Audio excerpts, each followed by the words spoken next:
এবার মোশাররফ ভক্তরা মোশাররফ করিমকে দেখতে ও শুনতে পারবেন সিনেমায় প্লেব্যাকে। অভিনেতা মোশাররফ করিম গান করেন, এটা তার সহশিল্পীরা কম বেশি সবাই জানেন। বিভিন্ন আড্ডায় গান গেয়ে মাতিয়ে রাখেন তিনি। তবে এবার তিনি গাইলেন সিনেমায়। ফজলুল কবির তুহিন পরিচালিত বিল ডাকিনী সিনেমায় অভিনয়ের পাশাপাশি একটি গানে কণ্ঠ দিয়েছেন তিনি। ভালো ভালো লাগে না শিরোনামের গানটির কথা ও সুর করেছেন তিনি নিজেই। সিনেমায় ঠোঁটও মিলিয়েছেন মোশাররফ করিম। সম্প্রতি জি সিরিজের ব্যানারে প্রকাশিত হয়েছে গানটি। আগামী 24 জানুয়ারি সিনেমাটি মুক্তি পাবে। সিনেমার নির্মাতা ফজলুল কবির তুহিন বলেন, ভালো ভালো লাগে না গানটি মোশাররফ ভাইয়ের অনেক আগের লেখা।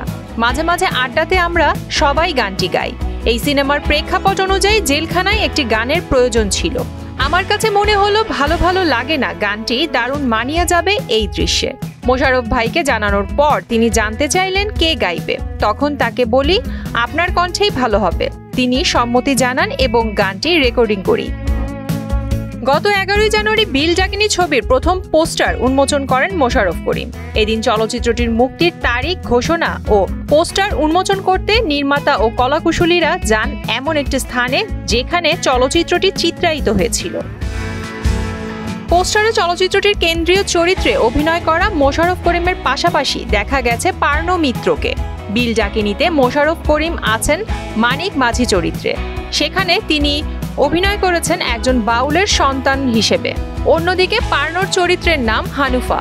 গ্রামীণ নারী হানুফার গল্পেই আবর্তিত হয় সিনেমাটির কাহিনী। প্রিয়াঙ্কা নিতু, মোহনা ডিজিটাল।